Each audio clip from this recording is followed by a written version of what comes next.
ശുംഷിഹായിക്ക് സ്തുതിയായിരിക്കട്ടെ. ഫ്രാൻസിസ് മാർപ്പാപ്പയുടെ അവിടുന്ന് നമ്മെ സ്നേഹിച്ചു എന്ന ചാക്രിയ ലേഖനത്തിൻ്റെ പഠന പരമ്പരയിലേക്ക് സ്വാഗതം. ഇന്ന് നമ്മൾ പഠിക്കുന്നത് 191 ഖണ്ഡിക മുതൽ 194 ഖണ്ഡിക വരെയുള്ള ഭാഗങ്ങളാണ്. നമുക്ക് ഒരു നിമിഷം പ്രാർത്ഥിക്കാം. ഈശോയുടെ മാധുര്യമുള്ള തിരുഹൃദയമേ, ഞങ്ങളുടെ സ്നേഹമായിരിക്കണമേ. ഇന്നത്തെ പഠനത്തിൻ്റെ പ്രധാന ഹെഡിങ് അല്ലെങ്കിൽ ശീർഷകമെന്ന് പറയുന്നത് പരിഹാരം, ക്രിസ്തുവിൻ്റെ ഹൃദയത്തിൻ്റെ വ്യാപനം എന്ന ആ ഒരു ശീർഷകത്തിലാണ് ഇന്ന് നമ്മൾ കാര്യങ്ങൾ പഠിക്കുക. ഇന്നലെ നമ്മൾ പറഞ്ഞിരുന്നു, പരിഹാരത്തിൻ്റെ കാര്യങ്ങളൊക്കെ ഇന്നലെ കണ്ടിരുന്നു. ഇന്ന് പരിഹാരത്തിൻ്റെ പുതിയൊരു മേഖലയിലേക്ക് നമ്മൾ പ്രവേശിക്കും എന്ന കാര്യം സൂചിപ്പിച്ചിരുന്നു. അതിലേക്കാണ് നമ്മൾ പ്രവേശിക്കുക. അതായത് ഈ ഭാഗത്ത് ഈശോയുടെ ഹൃദയത്തോടുള്ള നമ്മുടെ സഹകരണത്തെക്കുറിച്ചും തിന്മകളെയും കഷ്ടപ്പാടുകളെയും ദൈവം എങ്ങനെയാണ് തൻ്റെ സ്നേഹം വ്യാപിക്കാനുള്ള ഉപകരണങ്ങളായി മാറ്റുന്നതെന്നും വിശദീകരിക്കുകയാണ്. പരിഹാരം എന്നതിനെ പാപങ്ങൾക്കുള്ള പ്രായശ്ചിത്തം എന്നതിലുപരി ക്രിസ്തുവിൻ്റെ സ്നേഹത്തിന് നമ്മുടെ ജീവിതത്തിലും ലോകത്തിലും പ്രവർത്തിക്കാൻ നാം അനുവദിക്കുന്ന പ്രക്രിയയായിട്ട് ഇവിടെ അവതരിപ്പിക്കുകയാണ്. അങ്ങനെയാണ് ഇവിടെ പരിഹാരം എന്ന് പറയുന്നത് ക്രിസ്തുവിൻ്റെ ഹൃദയത്തിൻ്റെ വ്യാപനമാണ് എന്ന്.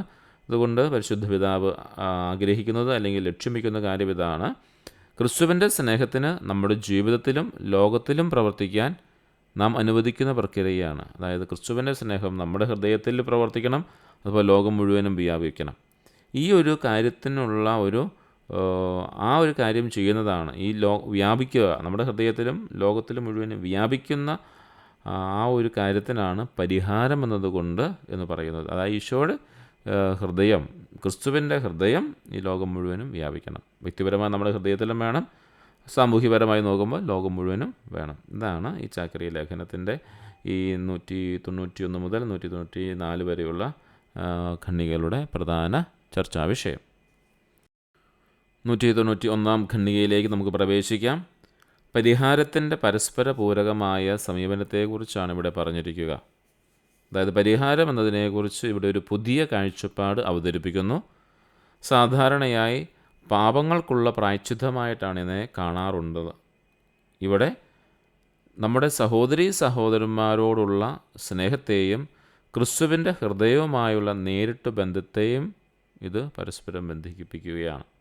സാധാരണ പരിഹാരമെന്ന് പറയുന്നത് നമ്മുടെ പാപത്തിനുള്ള പരിഹാരം, ഒരു പ്രായശ്ചിത്തമായിട്ടാണ് കാണുന്നത്. എന്നാൽ കുറച്ചും കൂടി ഇതിൻ്റെ ഒരു കാഴ്ചപ്പാടിനെ വ്യത്യസ്തമാക്കിക്കൊണ്ട് പരിശുദ്ധ പിതാവ് പറയുകയാണ്, പരിഹാരമെന്ന് പറഞ്ഞാൽ നമ്മുടെ സഹോദരീ സഹോദരന്മാരോടുള്ള സ്നേഹത്തെയും ക്രിസ്തുവിൻ്റെ ഹൃദയവുമായുള്ള നേരിട്ടുള്ള ബന്ധത്തെയും, ഈ രണ്ട് കാര്യങ്ങളുടെ ഒരുമിച്ച് ചേരുന്നതിനാണ് പരിഹാരം എന്നതുകൊണ്ട് പറയുക. അതായത് ഈശോയിലൂടെയും സഹോദരങ്ങളിലേക്കും ഒരുപോലെ ഐക്യപ്പെടുന്ന കാര്യമാണ് പരിഹാരമെന്ന് പറയുക.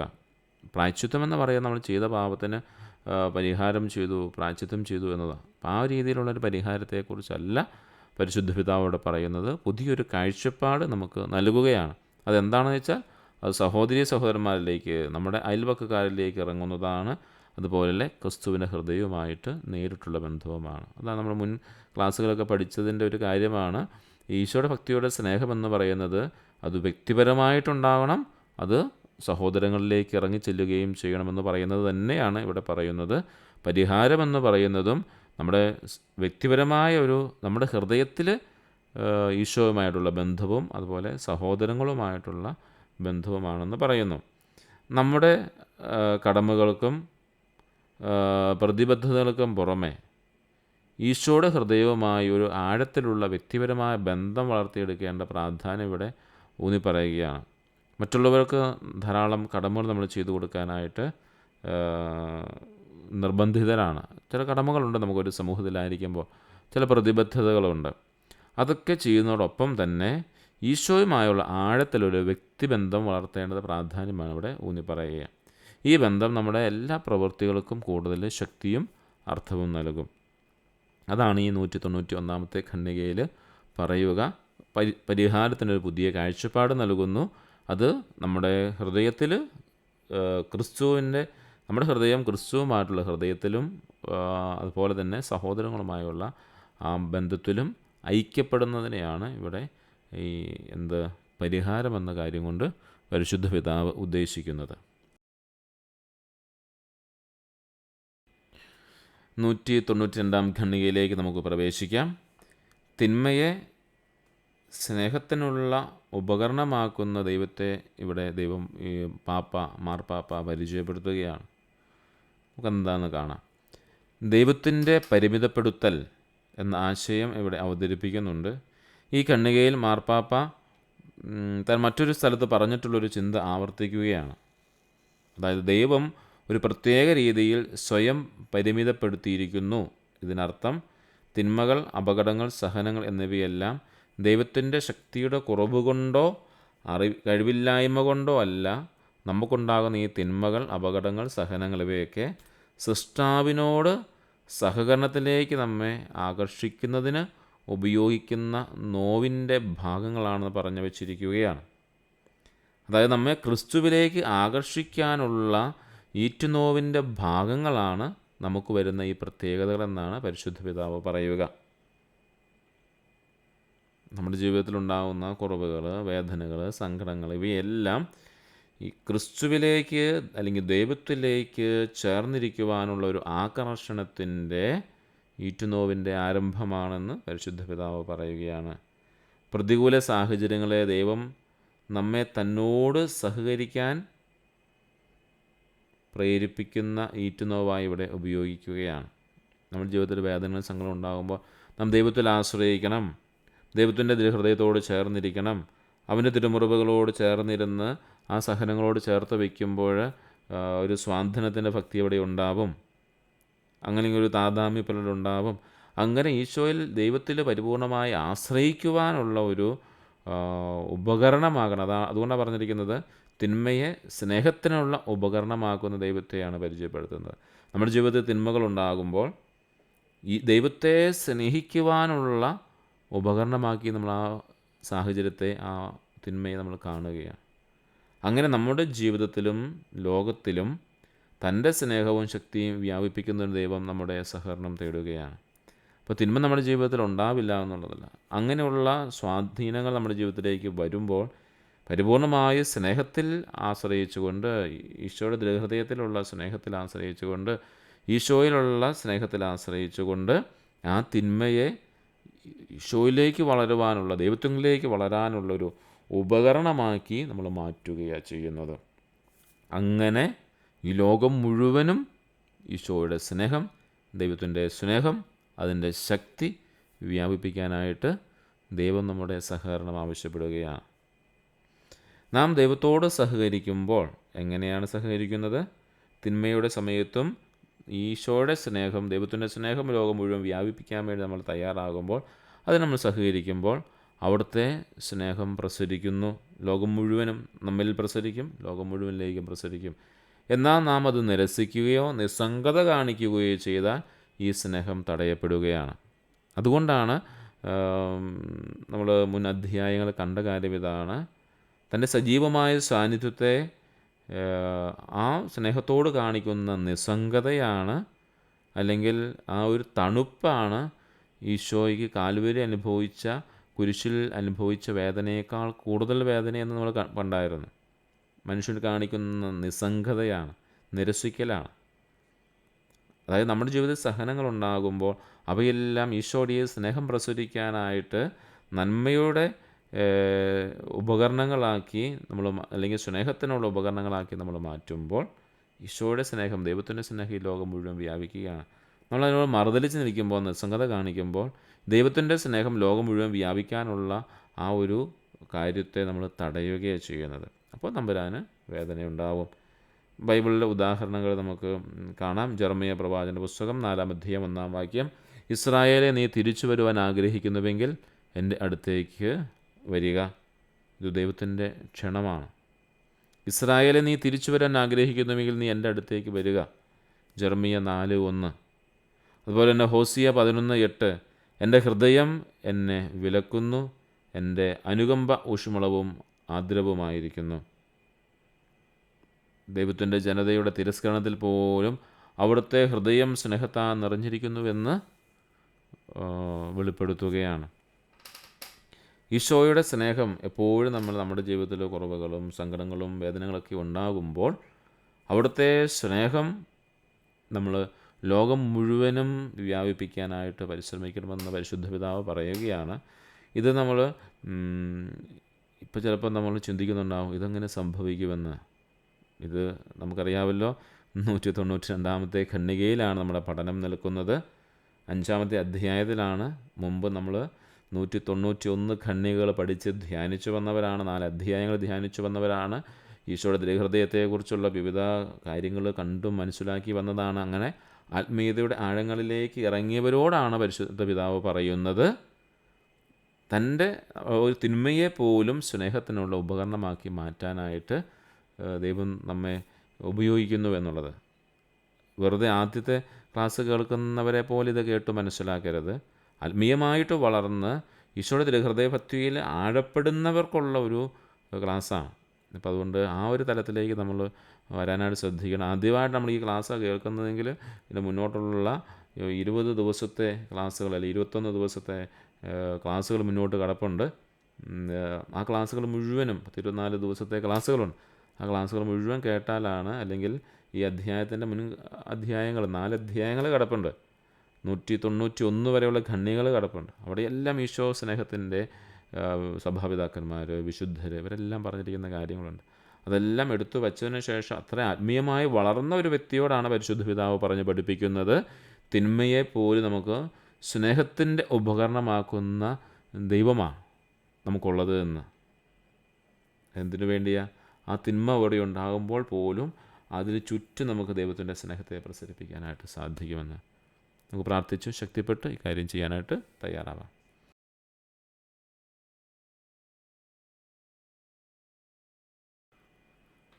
നൂറ്റി 93 ഖണ്ഡികയിലേക്ക് നമുക്ക് പ്രവേശിക്കാം. ക്രിസ്തുവിൻ്റെ പെസഹ രഹസ്യം, അവിടുത്തെ സഹനം, മരണം, ഉയർപ്പ്. അതാണല്ലോ ഈശോയുടെ പെസഹ രഹസ്യം എന്ന് പറയുന്നത്. ആ പെസഹ രഹസ്യം ദൈവീകമായ നിത്യതയുടെ ഭാഗമാണ്. അത് എല്ലാ കാലങ്ങളെയും അതിലംഘിച്ച് ഇപ്പോഴും എപ്പോഴും അത് സന്നിഹിതമാണ്. അതാണ് നമ്മൾ തിരിച്ചറിയേണ്ടത്. ഈശോയുടെ പെസഹ രഹസ്യങ്ങൾ എല്ലാ കാലങ്ങൾക്കും നമ്മൾ പഠിച്ചിരുന്നു. ഇത് കാലത്തിനും സമയത്തിനുമൊക്കെ അതീതമാണ് എന്ന് പറഞ്ഞിരുന്നു. ഈശോയുടെ സ്നേഹം അല്ലെങ്കിൽ ഈശോയുടെ രക്ഷാദായകമായ സഹനം എന്ന് നമ്മൾ പഠിച്ചിരുന്നു. പരിശുദ്ധ പിതാവ് പറഞ്ഞിരിക്കുന്നത് എങ്ങനെയാണ്? കർത്താവിന് പുതിയ സഹനങ്ങൾ ഉണ്ടാകുമെന്ന് പറയാൻ സാധിക്കുന്നില്ലെങ്കിൽ, അതായത് കർത്താവിന് പുതിയ സഹനങ്ങൾ ഉണ്ടാകുമെന്ന് പറയാൻ സാധിക്കില്ലെങ്കിൽ പോലും കർത്താവിൻ്റെ പെസഹ രഹസ്യം സകല മനുഷ്യർക്കും വേണ്ടി അവിടുന്ന് ചെയ്തതും സഹിച്ചതും എല്ലാം ദൈവികമായ നിത്യതയുടെ ഭാഗമായും അവയിൽ എല്ലാം സന്നിഹിതമായിരിക്കുന്നതോടൊപ്പം സർവകാലങ്ങളെയും അതിലംഘിക്കുകയും ചെയ്യുന്നു എന്നതാണ് പറഞ്ഞു വച്ചിരിക്കുന്നത്. ഇത് കത്തോലിക്കാ സഭയുടെ മതബോധന ഗ്രന്ഥം നമ്പർ 1085 പറഞ്ഞിരിക്കുന്ന കാര്യമാണ്. 1085 പറഞ്ഞിരിക്കുന്ന കാര്യമാണ്. അതായത് കർത്താവിൻ്റെ സഹനങ്ങൾ ഇനിയും പുതിയ സഹനങ്ങൾ കർത്താവിന് ഉണ്ടാകുമെന്ന് പറയാൻ നമുക്ക് സാധിക്കില്ലെങ്കിൽ പോലും കർത്താവിൻ്റെ പെസഹ രഹസ്യങ്ങൾ, ആദ്യം പറഞ്ഞതുപോലെ അവിടുത്തെ സഹനവും മരണവും ഉയർപ്പും, അവയിൽ അതിനൊരു നിത്യതയുടെ ഭാഗമുണ്ട്. നിത്യതയുടെ ഭാഗമെന്ന് പറയുമ്പോൾ അവസാനം വരെയുള്ള എല്ലാ കാര്യങ്ങളുമുണ്ട്. അത് നമ്മൾ നേരത്തെ 3-ാമത്തെ ചാപ്റ്റർ നമ്മൾ പഠിച്ചൊരു കാര്യമാണ്. കാലങ്ങൾക്ക് അനുസരിച്ച്, കാലത്തിനും സമയത്തിനുമൊക്കെ അതീതമാണ്. അതുകൊണ്ട് ഇന്നത്തെ നമ്മുടെ സഹനങ്ങളെ പുറകോട്ട് സഞ്ചരിച്ച് ആ കാൽവരിയുടെ സഹനങ്ങളോട് ചേർത്ത് വയ്ക്കാൻ എളുപ്പമാണെന്ന് പറയുന്നുണ്ട്. അതുകൊണ്ടാണ് ഭൂതകാലത്തിനോ വർത്തമാനകാലത്തിനോ വരാനിരിക്കുന്ന ഭാവി കാലത്തിനോ ഒക്കെ ഇത് സജീവമാണെന്ന് പറയുകയാണ്. ആ ഒരു കാര്യം പഠിച്ചതുകൊണ്ട് നമുക്ക് ഇത് മനസ്സിലാക്കാൻ എളുപ്പമാണ്. അതായത് കർത്താവ് പുതിയ സഹനങ്ങളൊന്നും കർത്താവിന് പുതിയത് ഉണ്ടാകുന്നില്ല. പക്ഷേ നിത്യതയിൽ ഈ സഹനങ്ങളെ മുഴുവൻ ചേർത്ത് വെച്ചിരിക്കുക, നിത്യതയുടെ ഭാഗമാക്കി വച്ചിരിക്കുകയാണ്. അതുകൊണ്ട് എല്ലാ സമയത്തും എപ്പോഴും ഇത് സന്നിഹിതമാണ്. ഈശോ പീഡാനുഭവങ്ങളുടെ യോഗ്യത സന്നിഹിതമാണ്, അവിടുത്തെ ഉദ്ധാനം സന്നിഹിതമാണ്. അതായത് പെസഹ രഹസ്യം മുഴുവനും എപ്പോഴും സജീവമായി നിലനിൽക്കുന്നതാണ് എന്നാണ് നമ്മൾ തിരിച്ചറിയേണ്ടത്. അത് സർവ്വകാലങ്ങളെയും അതിലംഘിക്കുന്നുവെന്നാണ് പറഞ്ഞിരിക്കുന്നത്. അതായത് ഈ കാലത്ത് മാത്രമല്ല, അടുത്ത നാളിലും അടുത്ത ദിവസവും വരാനിരിക്കുന്ന കാലത്തും ഇന്നലെയും എന്നും ഒരുപോലെ സജീവമായി നിൽക്കുന്നതാണ്.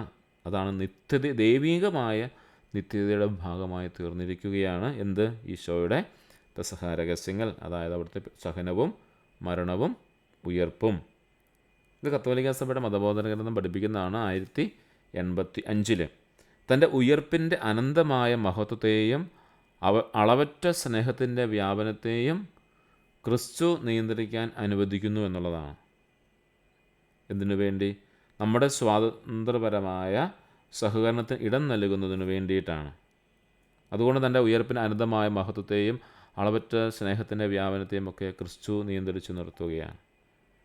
നിയന്ത്രിക്കാൻ അനുവദിക്കുന്നു പറയുകയാണ്. നമ്മുടെ സ്വതന്ത്രപരമായ ഒരു സഹകരണം ഇവിടെ ആവശ്യമാണ്.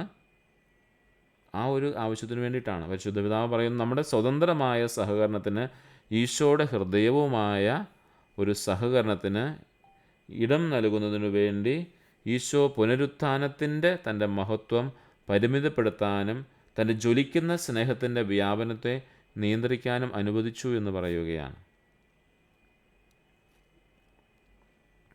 നമുക്കറിയാമല്ലോ, ഈ പൂർണ്ണ ദൈവമായിരുന്നവൻ പൂർണ്ണ മനുഷ്യനായി ഇറങ്ങി വരുവാനായിട്ട് അവൻ്റെ ജീവിതത്തെ പരിമിതപ്പെടുത്തുവാനായിട്ട് തയ്യാറാവുകയോ ചെയ്യുക. നമ്മൾ വിശുദ്ധ കുർബാനയെക്കുറിച്ചൊക്കെ കണ്ട സമയത്ത് നമ്മൾ കാണുന്നുണ്ട്, പരിമിതമായവയിൽ പരിധി ഇല്ലാതെ ആയിരിക്കുന്നവനെക്കുറിച്ച് നമ്മൾ കാണുന്നുണ്ട്. അങ്ങനെ കാര്യം നമ്മൾ കണ്ടിരുന്നു. ആദ്യ ചാപ്റ്ററുകളിൽ നമ്മൾ കണ്ടൊരു കാര്യമാണ്. പരിമിതമായതിൽ പരിധിയില്ലാതെ ആയിരിക്കുന്ന സാന്നിധ്യം. അത് പറയുമ്പോൾ നമുക്ക് വ്യക്തമായി നമ്മൾ പഠിച്ച കാര്യമാണ്. പരിമിതമായ പരിശുദ്ധ കുർബാനയിൽ പരിധിയില്ലാതിരിക്കുന്ന അല്ലെങ്കിൽ പരിമിതിയില്ലാതിരിക്കുന്ന ഒരു ദൈവത്തെ നമുക്ക് കാണാനായിട്ട് സാധിക്കുന്നത് പോലെ തന്നെയാണ് നമ്മുടെ ഒരു സ്വതന്ത്രമായ സഹകരണം സ്വന്തമാക്കാൻ വേണ്ടി എന്ത് ചെയ്യുന്നു? ഈശോ പുനരുത്ഥാനത്തിൻ്റെ തൻ്റെ മഹത്വത്തെ ഒന്ന് പരിമിതപ്പെടുത്തി നമ്മുടെ ഒപ്പം ആയിരിക്കുകയാണ്. തൻ്റെ ജ്വലിക്കുന്ന സ്നേഹത്തിൻ്റെ വ്യാപനത്തെ നിയന്ത്രിക്കാൻ അവർ തയ്യാറാവുകയാണ്. എന്നിട്ട് നമ്മോടാണ് ഈ പ്രേക്ഷിത ദൗത്യത്തിലേക്ക് ഈ സ്നേഹവും കൊണ്ട് ഇറങ്ങാനായിട്ട്, നമ്മിലൂടെയാണ് ഇത് ചെയ്യാനായിട്ട് തമ്പുരാൻ ആഗ്രഹിക്കുന്നത്. നമ്മുടെ സ്വതന്ത്രമായ സഹകരണം ഈശോ തേടുന്നുണ്ട് എന്ന് തന്നെയാണ് തിരിച്ചറിയേണ്ടത്. നമ്മുടെ സ്വാതന്ത്ര്യത്തിനു വേണ്ടി, നമ്മുടെ സഹകരണത്തിനു വേണ്ടിയാണ് അവിടുന്ന് തൻ്റെ മഹത്വവും തൻ്റെ ജ്വലിക്കുന്ന അളവറ്റ സ്നേഹത്തിൻ്റെ വ്യാപനവും നിയന്ത്രിച്ചിരിക്കുന്നത്. അല്ലെങ്കിൽ നമുക്ക് അങ്ങോട്ട് അടുക്കാൻ സാധിക്കാത്ത വിധമുള്ള ഒരു മഹത്തായ പ്രഭ ഉണ്ടാകുമെന്ന് ഈശോയ്ക്കറിയാം. എന്നാണ് പരിശുദ്ധ പിതാവ് പറയുന്നത്. നമുക്ക് സ്വതന്ത്രമായിട്ട് ഈശോയുടെ അടുത്തേക്ക് ചൊല്ലാനായിട്ട് ഒരു അവസരമുണ്ടാകാൻ വേണ്ടി നമുക്ക് സാധാരണ വളരെ ലഘുവായിട്ട് പറഞ്ഞാൽ, ചിലപ്പോഴൊക്കെ കുടുംബത്തിൽ അപ്പൻ ഇങ്ങനെ വളരെ സീരിയസ് ആയിട്ട് ദേഷ്യത്തോടെ ഇരിക്കുമ്പോൾ, അല്ലെങ്കിൽ അമ്മയോട് വഴക്കുണ്ടാക്കി ദേഷ്യത്തോടെ ഇരിക്കുമ്പം കുഞ്ഞുങ്ങൾക്ക് അപ്പൻ്റെ അടുത്തേക്ക് ചെല്ലാനായിട്ട് സാധിക്കില്ല. കാരണം അടുത്ത് ചെല്ലാൻ പറ്റാത്ത വിധത്തിൽ ഇങ്ങനെ ഒരു വേദനയോടുകൂടി അല്ലെങ്കിൽ ആ ഭാവത്തോടു കൂടി ഇരിക്കുന്നത്. പക്ഷേ അപ്പൻ്റെ മുഖത്ത് ചെറിയൊരു സന്തോഷവും ചിരിയും ഒക്കെ കാണുമ്പോൾ ആ ഒരു അരിശത്തെ ഒന്ന് പരിമിതപ്പെടുത്തുമ്പോൾ അങ്ങോട്ട് അടുത്ത് ചെല്ലാനായിട്ട് തോന്നും. അതിന് ചിലരൊക്കെ നമ്മൾ പറയുന്നത് കേൾക്കാറില്ലേ, അദ്ദേഹത്തിൻ്റെ കാണുമ്പോൾ നമുക്ക് അവരോട് അടുത്ത് ചെല്ലാൻ സാധിക്കുമോ എന്നൊരു ഭയം തോന്നും. പക്ഷേ ഒന്ന് സംസാരിച്ച് തുടങ്ങുമ്പോഴത്തേക്കും ഇത്രയും ഒക്കെ സംസാരിക്കുന്ന ആളായിരുന്നു, അല്ലെങ്കിൽ ഇത്രയും അടുത്ത് ചെല്ലാൻ പറ്റുന്ന ആളായിരുന്നു എന്ന് ചോദിക്കുന്നൊരു കാര്യമുണ്ട്. അപ്പോൾ ദൈവത്തിൻ്റെ മഹത്വം പരിപൂർണമായി അങ്ങോട്ട് വച്ചു കഴിഞ്ഞാൽ, അവിടുത്തെ ജ്വലിക്കുന്ന സ്നേഹം മുഴുവനും വന്നു കഴിഞ്ഞാൽ നമുക്കൊരു സാധാരണ മനുഷ്യന് അങ്ങോട്ട് ഈശോയുടെ ആ തിരുഹൃദയത്തിലേക്ക് അടുത്ത് ചെല്ലാനായിട്ട് സാധിക്കാത്ത വിധത്തിലുള്ള മഹത്വത്തിൻ്റെ പ്രഭ അവിടെയുണ്ട്. അടുത്ത് ചെല്ലാനേ പറ്റില്ല. നമുക്കറിയാമല്ലോ, മോശ കത്തി നിൽക്കുന്ന മുൾപ്പടർപ്പിനടുത്ത് ചെല്ലുമ്പോഴത്തേക്കും അവിടുത്തെ പ്രഭ അത്രമാത്രമാണ്. മോശയ്ക്ക് ദൈവം പ്രത്യക്ഷപ്പെടുമ്പോൾ നോക്കാൻ പറ്റത്തില്ലാത്ത വിധത്തിലാണ് മഹത്വത്തിൻ്റെ പ്രഭയുണ്ടാവുക. അതുപോലെ ഈശോയുടെ രൂപാന്തരീകരണ സമയത്ത് പോലും ശിഷ്യന്മാർ കാണുന്ന കാര്യവും അങ്ങനെയാണല്ലോ. അങ്ങനെ ആ മഹത്വത്തിൻ്റെ പ്രഭ ഈശോ തന്നെ നിയന്ത്രിച്ചില്ല എങ്കിൽ നമുക്ക് സാധാരണ മനുഷ്യർക്ക് അവിടത്തേക്ക് അടുത്ത് ചെല്ലാനായിട്ട് സാധിക്കത്തില്ല എന്നാണ് പരിശുദ്ധ പിതാവ് പറയുക. അങ്ങനെ ഈ സ്നേഹത്തിൻ്റെ വ്യാപനം നിയന്ത്രിച്ചു വച്ചിരിക്കുകയാണ്. എന്തിനാണ്? നമ്മുടെ സഹകരണത്തിന് വേണ്ടിയാണ്. നമുക്ക് ഈശോയുടെ അടുത്തേക്ക് എത്തി ആ ഈശോയിൽ പരിപൂർണമായി ആശ്രയിച്ചുകൊണ്ട്, ദൈവത്തിൽ ആശ്രയിച്ചുകൊണ്ട് വേണം നമ്മുടെ എല്ലാ കാര്യങ്ങളും മുന്നോട്ട് പോകാൻ. അതുകൊണ്ട് ഒരു സാമീപ്യം, അങ്ങോട്ട് അടുത്ത് ചെല്ലാനുള്ളൊരു സാധ്യതയെ തമ്പുരാൻ തന്നെ നിയന്ത്രിച്ചു വച്ചിരിക്കുകയാണ് തൻ്റെ മഹത്വത്തിലെ ഒന്ന് ശാന്തമാക്കിക്കൊണ്ട്. അതുപോലെ കൃപയുടെ ഒഴുക്കിനെക്കുറിച്ചാണ് അടുത്ത് പറയാനായിട്ട് നമ്മൾ പോവുക. അവിടെ നാം കാണുന്നത് അവിടുത്തെ സ്നേഹം നിരസിക്കുമ്പോൾ ദൈവകൃപയുടെ ഒഴുക്കിന് നാം തടസ്സം സൃഷ്ടിക്കുകയാണ് ചെയ്യുന്നത്. സ്നേഹമുള്ളിടത്തേക്കാണ് ഈ കൃപയുടെ നീരൊഴുക്ക് ഉണ്ടാവുക. എന്നാൽ നാം വിശ്വാസപൂർവ്വം അത് സ്വീകരിക്കുമ്പോൾ, അതായത് ഈശോയുടെ സ്നേഹത്തെ വിശ്വാസപൂർവ്വം സ്വീകരിക്കുമ്പോൾ നമ്മുടെ ഹൃദയങ്ങളിലേക്ക് കൃപ ഒഴുകിയിറങ്ങാൻ ഒരു പാത തുറക്കപ്പെടും. നമ്മുടെ തിരസ്കരണമോ നിസ്സംഗതയോ തമ്മിലുള്ള അവിടുത്തെ ശക്തിയെയും സ്നേഹത്തിൻ്റെ ഫലപ്രാപ്തിയെ പരിമിതപ്പെടുത്തും എന്ന കാര്യം നമ്മൾ തിരിച്ചറിയണം.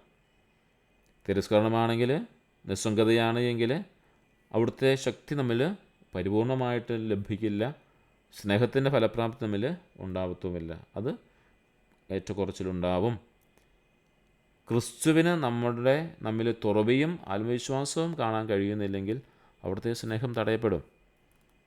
അതുകൊണ്ടൊക്കെയാണ് ഇന്നലത്തെ ക്ലാസ്സിലൊക്കെ പരിശുദ്ധ പിതാവ് പ്രത്യേകം നമ്മളോട് പറയുന്ന കാര്യം ഇതാണ്.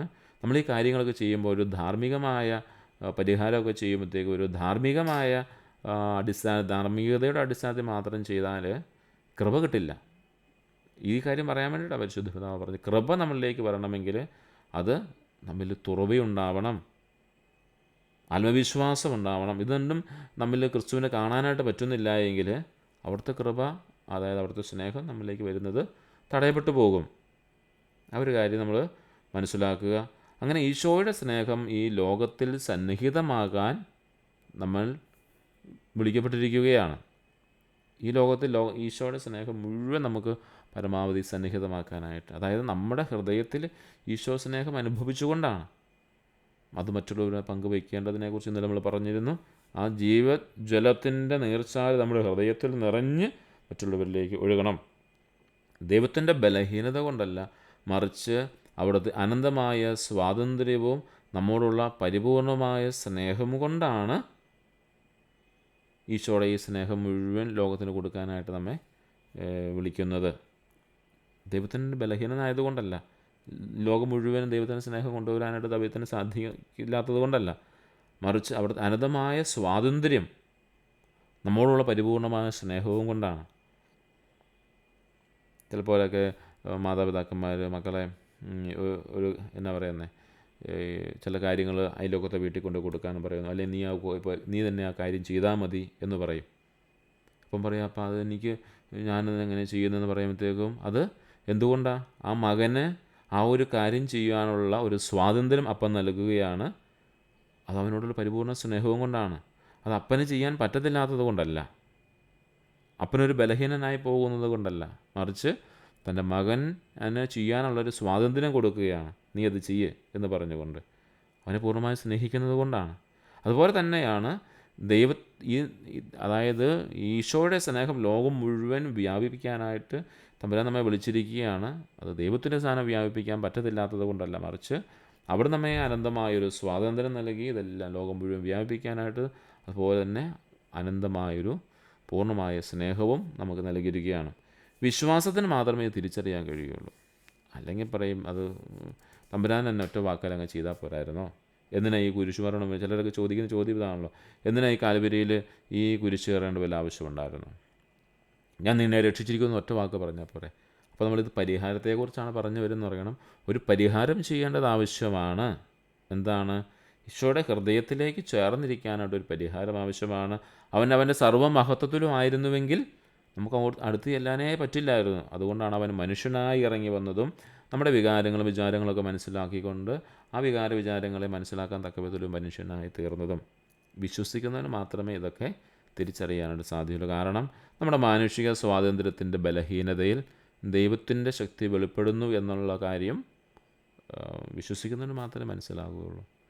മാനുഷിക സ്വാതന്ത്ര്യത്തിൻ്റെ ദുർബലതയിലാണ് ദൈവത്തിൻ്റെ ശക്തി വെളിപ്പെടുത്തുന്നത് എന്നുള്ളത് വിശ്വാസമാണ്. ആ വിശ്വാസമാണ് ഇവിടെ പ്രധാനമായിട്ടിരിക്കുക. മനുഷ്യൻ്റെ മാനുഷികമായ സ്വാതന്ത്ര്യത്തിൻ്റെ ദുർബലതയിൽ ദൈവത്തിൻ്റെ ശക്തി വെളിവാക്കപ്പെടും. ഈശോ നമുക്ക് നൽകുന്ന അനന്തമായ സ്വാതന്ത്ര്യവും നിഗൂഢമായ ശക്തിയും എല്ലാം അവിടുത്തെ പരിപൂർണമായ സ്നേഹം നമ്മോട് ഉള്ളതുകൊണ്ടാണ്. ആ ഒരു കാര്യമാണ് നമ്മൾ മനസ്സിലാക്കേണ്ടത്. ഈ ദൈവത്തിൻ്റെ കൃപ ഈ ഭൂമിയിൽ മുഴുവൻ ഒഴുകുവാൻ വേണ്ടി നമ്മളെ സന്നിഹിതമാക്കുമ്പോഴും നമ്മൾ തിരിച്ചറിയേണ്ട കാര്യം, അല്ലെങ്കിൽ ഈശോ തൻ്റെ ആ ഒരു മഹത്വത്തെ സ്വല്പം കൂടി ഒന്ന് പരിമിതപ്പെടുത്തുമ്പോഴും എന്തിനു വേണ്ടിയാണെന്ന് ചോദിച്ചാൽ അവിടെ നിന്ന് നമ്മെ അത്രമാത്രം ഒരു സ്വാതന്ത്ര്യം നമുക്ക് നൽകുന്നുണ്ട്. ആ സ്വാതന്ത്ര്യം എന്തിനാ? ഈ സ്നേഹം മുഴുവൻ ലോകത്തിൽ എത്തിക്കാൻ വേണ്ടിയിട്ടുള്ളതാണ്. അതിന് ഒരു നിഗൂഢമായ ശക്തിയും അവിടെ നമുക്ക് നൽകുന്നുണ്ട്. അതവിടുത്തെ പരിപൂർണമായ സ്നേഹമാണ്. ആ സ്നേഹം നമ്മൾ നല്ലതുപോലെ ഉപയോഗിക്കുമ്പോഴാണ് യഥാർത്ഥത്തിലൊരു പരിഹാരം ഉണ്ടാവുക. ഇത് പരിഹാരത്തെക്കുറിച്ചാണ് പറയുന്നത്. അപ്പോൾ ഈ പരിഹാരമെന്ന് പറയുന്നത് ഈശോ സ്നേഹം മുഴുവനും എത്തിക്കുക, ലോകം മുഴുവനും എത്തിക്കുക എന്നുള്ളതാണ്. 194 ഖണ്ഡികയിലേക്ക് നമുക്ക് പ്രവേശിക്കാം. വിശുദ്ധ മാർഗരറ്റ് മേരിയുടെ ദർശനവും പരിഹാരത്തിൻ്റെ അർത്ഥവും. ഈ രണ്ട് കാര്യങ്ങളാണ് പ്രധാനമായിട്ട് ഇവിടെ നമ്മൾ കാണാനായിട്ട് പോവുക. വിശുദ്ധ മാർഗരറ്റ് മേരിയുടെ ദർശനം, അതുപോലെ പരിഹാരത്തിൻ്റെ അർത്ഥം. ഓക്കെ, ഈ ക്രിസ്തുവിൻ്റെ ഹൃദയം, ആ വലിയ ഹൃദയത്തിലേക്ക് നമ്മൾ ചേർന്നിരിക്കേണ്ടതിൻ്റെ ഒരു ആവശ്യകതയെക്കുറിച്ചാണ് നമ്മൾ ഈ സമയം മുഴുവനും, ഈ നാളുകൾ മുഴുവൻ പഠിച്ചത്. അതിന് പ്രത്യേകമായിട്ടൊരു ദർശനം ലഭിച്ച, പ്രത്യക്ഷീകരണം ലഭിച്ച വിശുദ്ധ മാർഗരറ്റ് മേരി അലക്കോക്കിനെ കുറിച്ച് നമ്മൾ കണ്ടിരുന്നു. ആ വിശുദ്ധയുടെ ദർശനവും പരിഹാരത്തിൻ്റെ അർത്ഥവും, നമ്മൾ പരിഹാരത്തെക്കുറിച്ചാണ് കണ്ടുവരുന്നത്. അതാണ് വീണ്ടും ഇവിടെ ഒന്ന് ചർച്ചാ വിഷയമാക്കുക. ഈശോയുടെ തിരുഹൃദയ ഭക്തിയുടെ പ്രചാരകയായ വിശുദ്ധ മാർഗരറ്റ് മേരിക്ക് ലഭിക്കുന്ന ദർശനത്തെക്കുറിച്ച് നമ്മൾ ഒരിക്കൽ കൂടി ഇവിടെ ഓർമ്മിക്കുന്നു. ക്രിസ്തു തൻ്റെ സ്നേഹത്തിൻ്റെ ജ്വലിക്കുന്ന അഗ്നിനാളങ്ങൾ ഉള്ളിൽ അടക്കി വയ്ക്കാനാവാത്തതുകൊണ്ട് അത് ലോകത്തിൽ വ്യാപിപ്പിക്കാൻ ആഗ്രഹിക്കുന്നുവെന്ന് അവളോട് പറയുകയാണ്. വിശുദ്ധ മാർഗരറ്റ് മേരി അലക്കോക്കിനോട് പറയുന്ന കാര്യമാണ്, തൻ്റെ സ്നേഹത്തിൻ്റെ ജ്വലിക്കുന്ന അഗ്നിനാളങ്ങൾ ഉള്ളിൽ അടക്കി വയ്ക്കാനാവാത്തതുകൊണ്ട് അത് ലോകത്തിലേക്ക് വ്യാപിപ്പിക്കുവാൻ ആഗ്രഹിക്കുന്നുവെന്ന് പറയുന്നു. സർവശക്തനായ കർത്താവ് തൻ്റെ ദൈവിക സ്വാതന്ത്ര്യത്തിൽ നമ്മുടെ സഹകരണം ആഗ്രഹിക്കുന്നു. ഇതാണ് നമ്മൾ മുൻ ഖണ്ഡികയിൽ കണ്ട കാര്യമാണ്. 193 ക്രിസ്തുവിന് വലിയൊരു സ്നേഹം ലോകം മുഴുവൻ വ്യാപിപ്പിക്കാനായിട്ട് ആഗ്രഹമുണ്ട്. അതുകൊണ്ട് നമ്മുടെ സ്വാതന്ത്ര്യത്തിൽ ഉള്ള ഒരു സഹകരണം ക്രിസ്തു ദൈവം ആഗ്രഹിക്കുകയാണ്. സർവശക്തനായ ദൈവം ആഗ്രഹിക്കുകയാണ്. ദൈവിക സ്വാതന്ത്ര്യത്തിലുള്ള ഒരു സഹകരണമാണ്. പരിഹാരം എന്നതുകൊണ്ട് അർത്ഥമാക്കുന്നത് ക്രിസ്തുവിൻ്റെ സ്നേഹം പ്രചരിപ്പിക്കുന്നതിന് തടസ്സമാകുന്ന കാര്യങ്ങളെ നീക്കം ചെയ്യുക എന്നതാണ്. വളരെ വ്യക്തമായിട്ടാണ് പറഞ്ഞിരിക്കുന്നത്. ഈശോയുടെ സ്നേഹം ഈ ലോകം മുഴുവൻ വ്യാപിപ്പിക്കുന്നതിന്, എല്ലാ മനുഷ്യ ഹൃദയങ്ങളിലേക്കും ദൈവത്തിൻ്റെ സ്നേഹം, ക്രിസ്തുവിൻ്റെ സ്നേഹം പ്രചരിപ്പിക്കുന്നതിന് തടസ്സമാകുന്ന കാര്യങ്ങളെ നീക്കം ചെയ്യുക എന്നതാണ് പരിഹാരം. ഇന്നത്തെ ക്ലാസ് ഇവിടെ സമാപിക്കാൻ പോവുകയാണ്. അപ്പോൾ പരിഹാരം എന്നതുകൊണ്ട് വീണ്ടും പരിശുദ്ധതാവ് ആവർത്തിച്ച് പറയുന്ന കാര്യം ഇതാണ്: ദൈവത്തിൻ്റെ സ്നേഹം ലോകം മുഴുവൻ വ്യാപിപ്പിക്കണം. അതിന് തടസ്സമായിരിക്കുന്നത് എന്തൊക്കെയാണോ അവയൊക്കെ മാറ്റണം. 2 കാര്യങ്ങളാണ് തടസ്സമായിട്ട് പരിശുദ്ധതാവ് 3 കാര്യങ്ങൾ പറയുന്നുണ്ട്. ഒന്നാമത്തെ കാര്യം നന്ദിയുടെ കുറവാണ്. ദൈവത്തിൻ്റെ ദാനങ്ങളോടും സ്നേഹത്തോടുമുള്ള ഒരു നന്ദിയില്ലായ്മയാണ്. നമുക്ക് വളരെ വ്യക്തമായി പഠിക്കേണ്ട ഒരു കാര്യമാണ്, അനുദിന ജീവിതത്തിൽ ധ്യാനിക്കേണ്ട, മനനം ചെയ്യേണ്ട ഒരു കാര്യമാണ് ഈ നന്ദിയില്ലായ്മ എന്നുള്ളത്. ദൈവിക ദാനങ്ങൾ, എത്രമാത്രം ദൈവിക ദാനങ്ങൾ അവിടെ നമുക്ക് നൽകുന്നുണ്ട്, എത്രമാത്രം സംരക്ഷണം നൽകുന്നുണ്ട്. അപ്പം അതുകൊണ്ട് ഈ നന്ദിയുടെ കുറവിനെ നമുക്ക് മാറ്റാനായിട്ട് സാധിക്കണം. അത് നമ്മളെല്ലാ കാര്യങ്ങളും ദൈവത്തോട് നന്ദി പറഞ്ഞുകൊണ്ട് രാവിലെ പ്രഭാതമൊക്കെ എഴുന്നേൽക്കാൻ സാധിക്കുന്നത്, സംസാരിക്കാൻ സാധിക്കുന്നത്, ഇപ്പോൾ ഈ ക്ലാസ് എടുക്കാൻ സാധിക്കുന്നത്, ക്ലാസ് കേൾക്കാൻ സാധിക്കുന്നത്, കേൾക്കുമ്പോൾ മനസ്സിലാക്കാൻ സാധിക്കുന്നത്, ഇതൊക്കെ തമ്പുരാൻ നന്ദി പറയാനുള്ള കാര്യങ്ങളാണ്. ഇതും ലഘുവായ ചെറിയ ചെറിയ കാര്യങ്ങൾ. അവൻ നമുക്ക് വേണ്ടി സഹിച്ച പാടുപെടുകളെ ഓർക്കുമ്പോഴോ, നമ്മുടെ പാപങ്ങൾക്ക് വേണ്ടി അവൻ ചെയ്ത പരിഹാരത്തെ ഓർക്കുമ്പോഴോ, അപ്പോൾ നന്ദിയുടെ ഒരു ആഴങ്ങളിലേക്ക് നമ്മൾ കടന്നു പോകേണ്ടതായിട്ടുണ്ട്. വെറുതെ കൂട്ടുകാരെ കാണുമ്പോഴത്തേക്കും എന്തെങ്കിലും സാധനം കിട്ടിക്കുമ്പോഴത്തേക്കും താങ്ക് യു എന്ന് പറയുന്നത് ഒരു നന്ദിയല്ല. ഇത് ഹൃദയ പരിവർത്തനം ഉണ്ടാവേണ്ട, അല്ലെങ്കിൽ ഹൃദയ പരിവർത്തനത്തിൽ നിന്ന് ഉണ്ടാവേണ്ട ഒരു നന്ദിയാണ്. പരിശുദ്ധാത്മാവ് നമുക്ക് നൽകുന്ന യഥാർത്ഥ പരിഹാരത്തിൻ്റെ ഒന്നാമത്തെ ഭാഗമാണ് നന്ദിയുടെ കുറവിനെ പരിഹരിക്കാനായിട്ട് നമ്മൾ തയ്യാറാവുക. അതായത് നന്ദിയുള്ളവരാവുക എന്ന് തന്നെ. രണ്ടാമത്തെ കാര്യമാണ് ദൈവാശ്രയത്തിൻ്റെ കുറവ്. ദൈവത്തിൽ പൂർണ്ണമായി ആശ്രയിക്കാനുള്ളൊരു വിമുഖതയാണ്. വിശുദ്ധ കൊച്ചുറേസ്യയുടെ ക്ലാസ്സൊക്കെ നമ്മൾ കേട്ടപ്പോൾ നമ്മൾ മനസ്സിലായ കാര്യമാണ്. അവളുടെ ഈ ക്രിസ്തുവിൻ്റെ സ്നേഹമെന്ന് പറയുന്നത് ദൈവത്തിൽ പരിപൂർണമായി ആശ്രയിക്കുക എന്നുള്ളതാണ്. പൂർണ്ണമായി ദൈവത്തിൽ ആശ്രയിക്കുക എന്നുള്ളത്. ദൈവാശ്രയത്തിൻ്റെ കുറവാണ്. നമ്മുടെ ആശ്രയം മുഴുവനും അധികാരങ്ങളും പണത്തിലുമൊക്കെയായി മാറുമ്പോൾ ഈ പരിഹാരം എന്ന കാര്യം നമുക്ക് നഷ്ടപ്പെട്ടു. അതുകൊണ്ടാണ് ആത്മീയ പിതാക്കന്മാരൊക്കെ എപ്പോഴും നമ്മൾ പറയുന്നത്, നമ്മൾ സർവ്വസമ്പത്തിലുമൊക്കെയുള്ള ആശ്രയമൊക്കെ മാറ്റിയിട്ട് ദൈവത്തിൽ ആശ്രയിക്കുക. നീ ദൈവത്തിൻ്റെ രാജ്യവും അവിടുത്തെ മഹത്വം മനുഷ്യ ബാക്കിയുള്ളതെല്ലാം കൂട്ടിച്ചേർക്കപ്പെടുമെന്നൊക്കെ പറയുന്ന വചനം പറയുന്നത് കൊണ്ടാണ് ആത്മീയ പിതാക്കന്മാരെല്ലാം എപ്പോഴും പറയുന്നതാണ്, ദൈവത്തിൽ പരിപൂർണമായിട്ട് ആശ്രയിക്കണം. ദൈവാശ്രയത്തിൻ്റെ കുറവാണ്. നമ്മൾ ഈ ദിവസങ്ങളിൽ പഠിച്ച ഏറ്റവും വലിയൊരു കാര്യം അതാണ്. ഈശോയുടെ തിരുഹൃദയത്തിൽ ആശ്രയിക്കുന്നവൻ അവിടുന്ന് പരിപൂർണമായ ശക്തി നൽകും, എന്തും നേടിയെടുക്കുവാനുള്ള ശക്തി നൽകും. അതുകൊണ്ട് ദൈവാശ്രയത്തിൻ്റെ കുറവിനെ പരിഹരിക്കാനായിട്ട് നമ്മൾ ചെയ്യുന്ന പ്രവൃത്തികളെല്ലാം എന്തായിത്തീരും? പരിഹാരമായി മാറും. മൂന്നാമത്തെ കാര്യം ആത്മത്യാഗത്തിൻ്റെ കുറവാണ്. മറ്റുള്ളവർക്ക് വേണ്ടി സ്വയം ത്യജിക്കാനുള്ള നമ്മുടെ വൈമനസ്യമാണ് ഇവിടെ ആത്മത്യാഗം എന്നതുകൊണ്ട് മനസ്സിലാക്കുക. ഈശോയുടെ തിരുഹൃദയ സ്നേഹം വ്യക്തിപരമായി നമ്മെ ഈശോയുടെ തിരുഹൃദയത്തിലേക്ക് ചേർത്ത് നിൽക്കുന്നതോടൊപ്പം തന്നെ അത് സഹോദരങ്ങളിലേക്ക് കൂടി വ്യാപിപ്പിക്കണമെന്ന് നമ്മൾ പഠിച്ചായിരുന്നു. കഴിഞ്ഞ ക്ലാസ്സുകളിലും കഴിഞ്ഞ അധ്യായങ്ങളൊക്കെ നമ്മൾ പഠിച്ച കാര്യം ഇതാണ്. അപ്പോൾ മറ്റുള്ളവർക്ക് വേണ്ടി ഈ കൂടി ആ സ്നേഹം കൊണ്ടുപോകണമെങ്കിൽ, ആ സ്നേഹം കൊടുക്കണമെങ്കിൽ ഒരു സ്വയം പരിത്യാഗം നമുക്ക് ആവശ്യമാണ്. ഒരു സ്വയം ത്യജിക്കാനുള്ള ഒരു മനസ്സ് നമുക്കുണ്ടാവേണ്ടതാണ്. അതാണ് ആത്മപരിത്യാഗമെന്ന് പറയുക. ഈ 3 കാര്യങ്ങൾ നമ്മുടെ ജീവിതത്തിൽ ഉണ്ടാവണം. നന്ദിയുള്ളവരായിരിക്കണം, ദൈവാശ്രയമുള്ളവരായിരിക്കണം, ആത്മത്യാഗമുള്ളവരായിരിക്കണം. ഈ 3 കാര്യങ്ങളുടെ അതിൻ്റെ കുറവാണ് ഈശോയുടെ സ്നേഹം ലോകം മുഴുവൻ വ്യാപിക്കുന്നത് തടസ്സമായി നിൽക്കുന്നത്. അത് നമ്മൾ തിരിച്ചറിഞ്ഞുകൊണ്ട് അതിനുള്ള പരിഹാരം ചെയ്യാനായിട്ട് നമുക്ക് സാധിക്കണം. ഈശോയെ സ്നേഹം പ്രചരിപ്പിക്കുന്നത് കൊണ്ട്, ഈശോയുടെ സ്നേഹം ഈ ലോകം മുഴുവൻ പ്രചരിപ്പിക്കുന്നതിൽ നിന്നും എല്ലാ കാര്യങ്ങളും, അതിൽ നിന്നും അകറ്റുന്ന എല്ലാ കാര്യങ്ങളിൽ നിന്നും നമുക്ക് അകന്നിരിക്കാനായിട്ട് സാധിക്കണം. തികഞ്ഞ നന്ദിയോടും ദൈവാശ്രയത്വത്തോടും ത്യാഗത്തോടും കൂടി ഈശോയ്ക്ക് വേണ്ടി പരിഹാരം ചെയ്യണം. ഈ പരിഹാരം ചെയ്യുന്നത് അവിടുത്തോട് കൂടിയായിരിക്കുക, അവിടുത്തെ സ്നേഹം ലോകം മുഴുവൻ വ്യാപിപ്പിക്കുക എന്നുള്ളതാണ്. അവിടുത്തെ സ്നേഹം മുഴുവൻ ലോകം മുഴുവൻ വ്യാപിപ്പിക്കാൻ നമ്മൾ തയ്യാറാണ് എന്നാണ് പരിശുദ്ധ പിതാവ് ഓർമ്മിപ്പിക്കുന്നത്. അതോടുകൂടി നമ്മുടെ ഇന്നത്തെ ക്ലാസ് ഇവിടെ സമാപിക്കുകയാണ്. നമ്മളിന്ന് കണ്ട കാര്യം ഇതാണ്: പരിഹാരം എന്നത് കേവലം ഒരു ബാധ്യതയല്ല, മറിച്ച് ക്രിസ്തുവിൻ്റെ അനന്തമായ സ്നേഹത്തോട് പ്രതികരിക്കുവാനുള്ളൊരു ക്ഷണമാണ് എന്ന് നമ്മൾ കണ്ടു. അതുപോലെ തന്നെ നമ്മുടെ സ്വാതന്ത്ര്യത്തിലൂടെയും സഹകരണത്തിലൂടെയുമാണ് ഈ സ്നേഹം ലോകം മുഴുവൻ വ്യാപിപ്പിക്കാനായിട്ട് ഈശോ ആഗ്രഹിക്കുക, ദൈവം ആഗ്രഹിക്കുക. അതിന് തടസ്സമായി വരുന്ന കാര്യങ്ങൾ നന്ദിയുടെ കുറവ്, ദൈവാശ്രയത്തിൻ്റെ കുറവ്, അതുപോലെ ആത്മത്യാഗത്തിൻ്റെ കുറവാണ് എന്ന് കണ്ടു. ആയതിനാൽ തികഞ്ഞ നന്ദിയോടും ദൈവാശ്രയത്തോടും കൂടി ത്യാഗത്തോടും കൂടി ഈശോയ്ക്ക് വേണ്ടി പരിഹാരം ചെയ്ത് അവിടുത്തെ സ്നേഹം പ്രചരിപ്പിക്കുവാനായിട്ട് പരിശുദ്ധ പിതാവ് ഇന്നത്തെ ക്ലാസ്സുകളിലൂടെ, ഈ ഖണ്ഡികകളിലൂടെ നമ്മോട് ആവശ്യപ്പെടുകയാണ്. നമുക്കൊരു നിമിഷം പ്രാർത്ഥിക്കാം. ഇന്നത്തെ ക്ലാസ് സമാപിച്ചു. ഒരു നിമിഷം നമുക്ക് പ്രാർത്ഥിക്കാം. ഈശോയുടെ മാധുര്യമുള്ള തിരുഹൃദയമേ, ഞങ്ങളുടെ സ്നേഹമായിരിക്കണമേ. ഇനി നമുക്ക് ചോദ്യോത്തരങ്ങളിലേക്ക് പ്രവേശിക്കാം.